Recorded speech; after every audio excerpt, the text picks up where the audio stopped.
हाँ यार, विजय this side. एक बार आपका फिर से स्वागत है मेरे YouTube channel VS market trend पे। आज हम फिर से बैठे हुए हैं यहाँ पे। आ, कुछ जो रिलेटिवली स्ट्रॉन्ग स्टॉक हैं उनकी एनालिसिस करने के लिए। एक्चुअली मार्केट तो वीक है, लेकिन फिर भी हमें अपनी वॉच लिस्ट वगैरह तो बना के रखनी चाहिए। हर डे बाई डे एक्चुअली मैं अपने वॉच लिस्ट को रिफाइन करता रहता हूँ।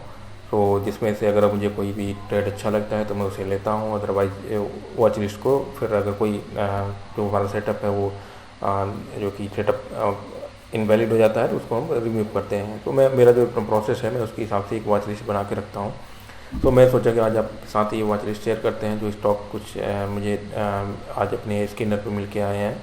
तो इसमें अगर मैं ये वन बाय वन देखूँ तो ये जैसे ऑस्ट्रेलिया ने जो है कि एक काफ़ी अभी रिलेटिवली स्ट्रॉन्ग स्टॉक है। जो मार्केट इतना वीक है फिर भी ये मतलब ना तो सस्टेन कर रहा है बट मूवमेंट भी दे रहा है। अगर आप 2-3 दिन पहले की देखो तो 12-13% मूवमेंट आया है और अभी भी आज भी इसका मूवमेंट सही रहा है। और इसमें एक पॉजिटिव अगर आप देखो तो ये एक आईपीओ बेस बनाया है और इसको ब्रेक कर चुका है, आउट ऑफ द बेस चल रहा है इस समय।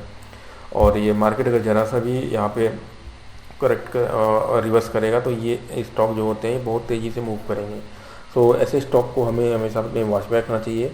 और इसमें जो कि ना मैं नहीं कर रहा हूँ कि आप इसमें जाके सारे पोजीशन बनाओ, बट ये वॉच लिस्ट के लिए स्टॉक है। पहले भी बता दे रहा हूँ, ये कोई बाई सेल के लिए नहीं मैं बोल रहा हूँ। आप वॉच लिस्ट में रखो, उनको वॉच करो। अगर लगता है कि नहीं यहाँ कोई सेटअप सही बन रहा है जिसमें आप ट्रेड कर सकते हो तो फिर आप उसमें डेफिनेटली ट्रेड करना। ये मेरा अपना स्कैनर है, मतलब ये मैं स्कैनर को अपने डेली यूज करता हूँ। अगर मैं इसके रिजल्ट की बात करूँ तो अभी रिजल्ट काफ़ी एक्चुअली इस स्कैनर से मैं एक मार्केट का ट्रेंड भी ऑब्जर्व करता हूँ। तो अगर हम देखें तो ये स्कैनर काफ़ी कम स्टॉक दे रहा है, इसका मतलब मार्केट काफ़ी वीक चल रहा है। ये अपने वैली के राइट साइड में लो साइड पे है।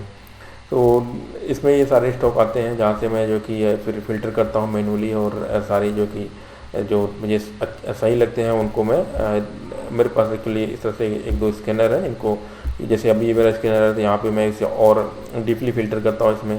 तो ये दोनों आप देखो तो इसमें टॉप पे आए हुए थे। ये मैंने यहाँ भी मेरे में ऑस्ट्रेलियन यहाँ भी आया हुआ था, यहाँ पे मैंने बाई भी किया था, फिर इसको इधर कहीं आके मैंने सेल कर दिया। अभी आज फिर जो कि मैं थोड़े उस पोजीशन लिया हूँ और इसमें भी मतलब कि मैं एंट्री आज ही लिया हूँ थोड़ा। बट ये बहुत ज़्यादा मैं ट्रेड नहीं कर रहा हूँ, मैं सिंपली बता रहा हूँ कि मैं 1-2 स्टॉक में ही ट्रेड कर रहा हूँ और इनको 5-6% ऐसे जाते ही मैं सेल कर देता हूँ। जैसे आज मैंने नेटवेब सेल कर दिया और ओलेक्ट्रा में भी मैंने काफ़ी हद तक बेच दिया है। और एक स्टॉक हायरेक्ट था जो कि उसको भी मैंने आज सेल कर दिया है, क्योंकि ये तो अगर मैं आपको ध्यान हो तो मैंने एक वीडियो और डाला था 2-3 दिन पहले जिसमें मैंने ये सारे स्टॉक जो है कि उसमें डिस्कस किया था।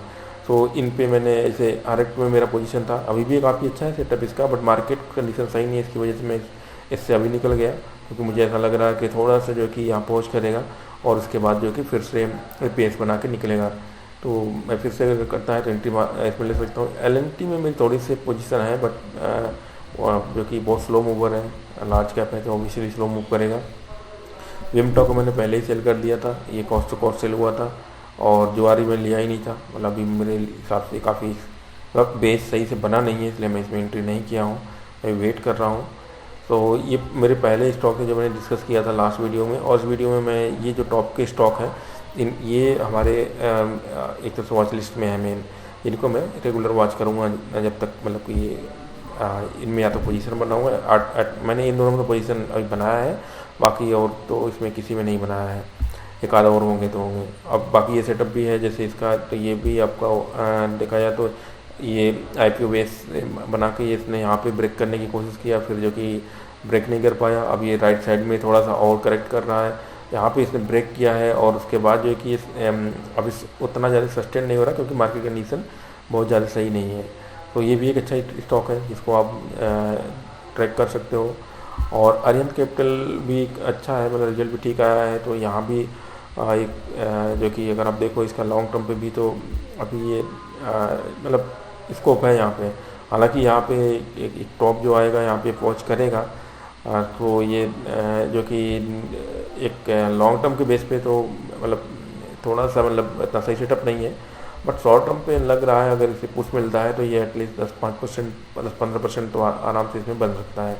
क्योंकि जो अभी सेटअप है ये सही है इसमें, जो कि ये स्टॉक वो है जो रिलेटिवली काफ़ी स्ट्रांग है, साइडवेज चल रहे हैं या अप मूव कर रहे हैं, ये करेक्ट नहीं कर रहे हैं मार्केट वीक होने के बावजूद भी। तो इसमें फ़ायदा क्या होता है कि आप इसमें एसएल लगा कर, जैसे आप 20 और या तो 3 का भी एसएल लगा लो, तो आपको बहुत मिनिमम रिस्क पे एक छोटे मोटे ट्राई कर सकते हो। सी वो स्टॉक है इसलिए। और जब ये मार्केट थोड़ा सा भी इम्प्रूव करेगा तो ये स्टॉक बहुत तेज़ी से भागते हैं, इसमें मोस्टली बहुत तेज़ी से भागेंगे। जब अगर किसी का रिजल्ट अगर या समथिंग बैड आता है, जिनका रिजल्ट नहीं आया, तो वही स्टॉक जो है कि एक तरह से कह लो कि करेक्ट होंगे, अदरवाइज ये बहुत तेज़ी से भागते हैं, जिनका मतलब कि रिलेटिव स्ट्रेंथ काफ़ी स्ट्रॉन्ग होता है। तो रिलेटिव स्ट्रेंथ के बेस पे मैं सारी अपनी स्कैनिंग करता हूँ और उसके बेस पे फिर मैं मैनुअल फिल्टर करके कुछ स्टॉक जो मैं सही लगते हैं उस पर मैं ट्रेड करता हूँ। ये कोरोमंडल भी काफ़ी मतलब ये एक तरह से देखा जाए तो अपने ऑल टाइम हाई पे ही है, बट अभी रिजल्ट फिर इसका सही आया। तो यहाँ पे आप देखो तो छोटा सा बेस बनाया है और बेस को इसने ब्रेकआउट भी किया है और उसके ऊपर जो है कि फिर से ये जो कि एक तरह से टच कर रहा है, तो एक रीटेस्ट कर रहा है फिर से ब्रेकआउट लेवल पे ही आके। तो अब ये भी एक अच्छा स्टॉक है, बट उतना फास्ट मूवर नहीं है, स्लो मूवर है। तो जो कि और लॉयड जो है ये भी काफ़ी सही है, और जो कि ये इसका सेटअप ये 50 EMA के आसपास आके ये जो कि सपोर्ट ले रहा है, और यहाँ भी 50 EMA के आसपास से ये मूव किया था। तो अभी हालांकि इसमें एंट्री का जो कि सही टाइम ही नहीं है, जब तक इसको ब्रेक ना करे एटलीस्ट, तो थोड़ा बहुत पोजीशन यहाँ से लिया जा सकता है, और फिर मोस्ट एक पोजीशन यहाँ से बनता है जब ये 95 लेवल को ब्रेक करता है। अदरवाइज ये सब वॉच रखने वाले हैं। EM क्योर भी काफ़ी सही है, ये अपने ब्रेकआउट लेवल पे ही सस्टेन कर रहा है, रिलेटिवली स्ट्रॉन्ग स्टॉक है। और ये जो कि ये फार्मा सेक्टर से है, तो थोड़ा सा जो है कि इस पर रिस्क बनता है, अगर रिवर्स प्राइस रेगुलेट करता है तो ऐसे स्टॉक पिटेंगे। बट अभी भी ये यंग स्टॉक है, तो फिर यहाँ पे स्कोप सही है। मतलब आप अगर सही से आपको सेटअप में आता है तो आप इसे पोजीशन ले सकते हो। नवीन फ्लोरेंस जो है ये भी केमिकल सेक्टर का है, केमिकल सेक्टर भी अच्छा कर रहा है इस समय। और जो इसका भी जो अगर चार्ट देखा जाए तो ये ब्रेकआउट कर चुका है, और ये अपने ऑल टाइम हाई को ब्रेकआउट किया है ये भी, और रिजल्ट भी इसका सही आया है, तो इसको भी आप वॉच में रख सकते हो। और ये आउट ऑफ द बेस चल रहा है, तो आउट ऑफ बेस जो स्टॉक यहाँ पे एक तरह से कंसोलिडेट करते हैं, वैसे स्टॉक थोड़ा लेस रिस्की होते हैं। आप ब्रेकआउट के आसपास अपना ऐसा रख के इन पे एंट्री ले सकते हो। अगर फिर ये जैसे मूव ही नहीं मिलेगा, पुश मिलेगा मार्केट का, ये बहुत तेज़ी से भागने वाले हैं सब। यही सेम अग्रवाल आई का ये भी यंग IPO है। अगर आप देखो तो ये अपने IPO जो बेस है उसके ब्रेकआउट पे एक तरह से यहाँ ट्राई किया, नहीं हुआ, पर फिर इसने यहाँ पे जो कि ट्राई किया 2-3 बार, और अभी भी यही बना हुआ। मतलब ये बहुत ज़्यादा करेक्शन नहीं हो रहा है इसमें, ये यहाँ पे कंसोलिडेशन कर रहा है, वेट कर रहा है। एक तरह से लोग इसमें वेट कर रहे हैं कि मार्केट थोड़ा सा सिग्नल दे सही। हालांकि रिजल्ट अभी वेटेड है, तो रिजल्ट भी डिपेंड करेगा कैसा आता है। ओलेक्ट्रा काफ़ी सही मुझे लग रहा है ये, क्योंकि कैंडल अगर आप देखो तो कैंडल जो बनी थी आपकी 24 जुलाई को, एक कैंडल का अभी भी जो कि जो ओपनिंग है ये ब्रेक नहीं हुआ है, और अभी फिर ये जो कि 10 EMA पे आके धीरे धीरे फिर से जंप करना शुरू किया है, और ये काफ़ी फास्ट मूवर स्टॉक रहा है। और ऑटो सेक्टर पॉसिबली मतलब अच्छा रिजल्ट भी दे रहे हैं कुछ, और मूव हो रहे हैं उनमें, तो ये आप वॉच में अपने रख सकते हो। AGI भी मुझे मतलब सही लग रहा है, बट सेक्टर उतना सही नहीं है, बट इसका जो कि रिजल्ट ठीक आया है। और ये कैंडल जो इसने भी बनाया था 22 जुलाई को, अगर आप इसे देखो तो साइड वेज में चल रहा है, बहुत टाइट कंसोलिडेशन है ये, मतलब कि करेक्शन बहुत टाइट है, सेल आउट करेक्शन है ये। तो इस तरह के जो रिलेटिव स्ट्रेंथ होते हैं ये काफ़ी मतलब एग्रेसिवली मूव करते हैं। हालांकि इसका लॉन्ग टर्म पे अगर देखें तो लॉन्ग टर्म पे थोड़ा सा जो है कि अभी ये जहाँ तक उतना सही चार्ट नहीं लग रहा है मुझे, क्योंकि किसी मेजर सपोर्ट्स के पास नहीं है, रेजिस्टेंस इसके थोड़ा सा ही ऊपर है। सो बट एटलीस्ट तब भी अगर यहाँ से अगर मूवमेंट आता है तो ये यहाँ तक तो एटलीस्ट जाएगा, तो 15-20% आराम से इसमें बन सकता है। और संकारा की अगर हम बात करें तो संकारा भी काफ़ी अच्छा मूवमेंट दिया है, सेक्टर भी ठीक है, रिजल्ट भी सही आया है, और ये भी आउट ऑफ द बेस चल रहा है कि जो कि यहाँ पे थोड़ा सा मार्केट इसका जो मेजर बेस की अगर बात करें तो ये भी इनसाइड द बेस है, बट अगर ये शॉर्ट टाइम पे हम देखते हैं तो ये एक बेस जो छोटे छोटे बना के मूव करता हुआ आगे बढ़ रहा है, और ये एक इतने अच्छा बेस यहाँ बनाया है, एक सेलो करेक्शन हुआ है अच्छा मूव देने के बाद, और इससे जो कि ये यहाँ पे एक पोजीशन लेने का जो कि और काफ़ी अच्छा अपॉर्चुनिटी बन सकती है एक छोटे से सल के साथ। और बाकी ये जुआरी का तो मैंने जो कि डिस्कस कर ही लिया था, अभी मेरा कोई पोजीशन इसमें भी नहीं है। बट इसने ये देखो बाइंग जो है ये बैक टू बैक जो कि काफ़ी बड़ी बड़ी ग्रीन कैंडल बनी है, जो इंस्टीट्यूशनल बाइंग का पूरा एक सिग्नल है। तो अगर यहाँ पे एक प्रॉपर एक कलो बेस बनाता है, छोटा ही बेस बनेगा इसमें, क्योंकि इतना बड़ा मूव होने के बाद जो कि बेस बहुत लॉन्ग नहीं बनना चाहिए, और सेक्टर भी सही मूव कर रहा है, तो ये भी मतलब सही है।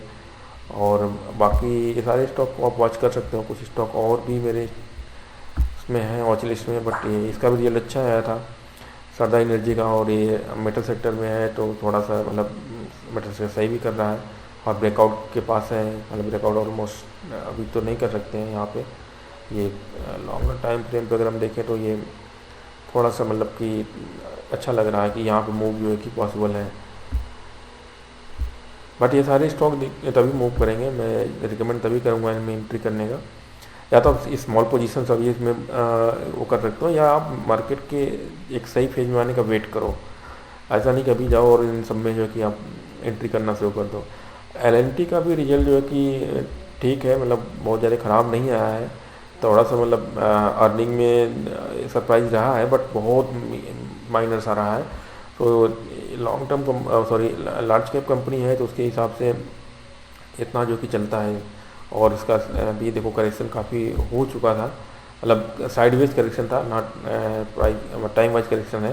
प्राइस वाइज तो अभी बहुत ज़्यादा करेक्ट नहीं हुआ है, फिर भी ठीक ठाक हुआ है। 3800 से अराउंड 2900 तक आया है, तो फिर एक ठीक ठाक करेक्शन दे के फिर मूव कर रहा है, रिजल्ट भी सपोर्टिव हो रहे हैं, तो माइट भी सब कुछ मूव दे। तो ये थोड़े से स्टॉक थे जो रेटरली स्ट्रॉन्ग लगे, मुझे लगा आप लोगों के साथ शेयर करना चाहिए, तो मैंने डिस्कस किया। तो ये अभी मैं ये डिस्क्लेमर देता हूँ कि ये स्टॉक कोई बाई सेल रिकमेंडेशन नहीं है, जैसे वॉच लिस्ट है तो मैंने फ़िल्टर किया है अपने क्राइटेरिया के बेस पे, हमारे स्क्रीनर में जो आए हैं, जो अपने स्क्रीनर पे फ़िल्टर करके मैंने अपने एक वॉच लिस्ट में रखा है, उनमें से मैं डिस्कस कर रहा हूँ। BLS का भी आज जैसे मूवमेंट है, अगर मैं अगर डिस्कस करूँ तो इसका रिजल्ट अच्छा आया है, इसमें भी मतलब मूव हो रहा है ठीक ठाक, लेकिन ये अभी भी उतना सही सेटअप नहीं है। बाकी सारे स्टॉक तो देखिए ये मूव कर चुका है, काफ़ी अच्छा मूव किया था, ये भी मेरे स्कैनर में आया था, बट इसमें मैंने उसमें पोजीशन नहीं बनाया था क्योंकि मुझे इतना सही नहीं लग रहा था ये जो कि बट ये मूव अच्छा दिया। तो ओके, थैंक्स फॉर वॉचिंग। अगर आपको वीडियो अच्छा लगा हो, इन्फॉर्मेटिव लगा हो, तो please subscribe and like. Bye.